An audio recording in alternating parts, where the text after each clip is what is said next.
ഇന്ന് അമ്മ ഉണ്ടാക്കുന്നതിൽ എനിക്ക് ഏറ്റവും ഇഷ്ടപ്പെട്ടൊരു കറിയുടെ റെസിപ്പി ആയിട്ടൊന്ന് ഷെയർ ചെയ്യുന്നത്. അപ്പോൾ അതിന് ആവശ്യമുള്ള സാധനങ്ങളായിട്ടത് വെള്ളരി, ചക്കക്കുരു, മാങ്ങ, ചെമ്മീൻ. ഇതെല്ലാം കുക്കറിക്ക് ഇട്ട് കൊടുക്കുക. ഇവിടെ ഇപ്പം അമ്മ ഇങ്ങനെ എല്ലതും അത്യാവശ്യം കുറച്ച് വലുപ്പമുള്ള ഷേപ്പിലാണ് കട്ട് ചെയ്തിട്ടുള്ളത്.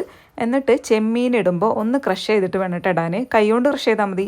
എന്നിട്ട് പാകത്തിനുള്ള ഉപ്പ്, പാകത്തിനുള്ള മഞ്ഞൾപ്പൊടി, എരിവിന് ആവശ്യമുള്ള മുളക് പൊടി. ഞങ്ങളിപ്പോൾ കുറച്ച് മുളക് പൊടി ഇട്ടിട്ടുള്ളൂ, എന്താ വെച്ചാൽ ഞങ്ങളുടെ മുളക് പൊടി നല്ല എരിവാണ്. എന്നിട്ട് ഇത് വേവാൻ ആവശ്യമുള്ള വെള്ളം കൂടെ വെച്ചിട്ട് കുക്കർ അടച്ച് വയ്ക്കുക. എന്നിട്ടൊരു 3 വിസിൽ അടിക്കണേ. ഈ സമയം തേങ്ങ അരപ്പ് തയ്യാറാക്കാം. അതിന് തേങ്ങയും ഒരു 2 ചെറിയ ഉള്ളിയും കൂടെ നന്നായിട്ട് അരച്ചെടുക്കുക. 3 വിസിൽ ഒക്കെ വന്നതിന് ശേഷം നമ്മുടെ കുക്കർ തുറക്കുമ്പോൾ ഈ ഒരു അവസ്ഥയിലായിരിക്കും കേട്ടോ ഉണ്ടാവുക. അപ്പോൾ എല്ലാം നല്ല സെറ്റായി വന്നിട്ടുണ്ട്. വെന്ത് കഴിഞ്ഞാൽ ഞങ്ങളിതൊരു വേറൊരു പാത്രത്തേക്ക് ആക്കിയിട്ടാട്ടോ തേങ്ങ അരച്ച് കൂട്ടുക. കുക്കറിൽ തന്നെ അരച്ച് കൂട്ടാം. എന്നിട്ട് അടുപ്പത്ത് വെച്ചിട്ട് ഒന്ന് തിളപ്പിക്കുക.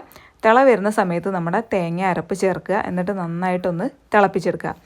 ഈ അരപ്പും കറിയും നല്ലോണം മിക്സാൻ വേണ്ടിയിട്ട് നന്നായിട്ട് ഇളക്കി കൊടുക്കണേ.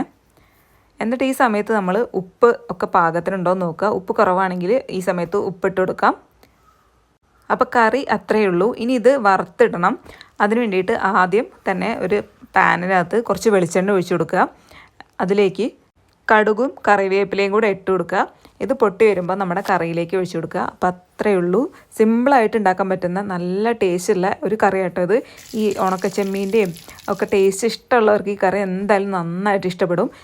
ഈ ഒരു ടൈപ്പ് കറി നിങ്ങൾ കഴിച്ചിട്ടില്ലെങ്കിൽ എന്തായാലും ഉണ്ടാക്കി നോക്കണം കേട്ടോ. അപ്പോൾ ഞങ്ങളുടെ വീഡിയോ ഇഷ്ടപ്പെട്ടാൽ ലൈക്ക് ചെയ്യണം.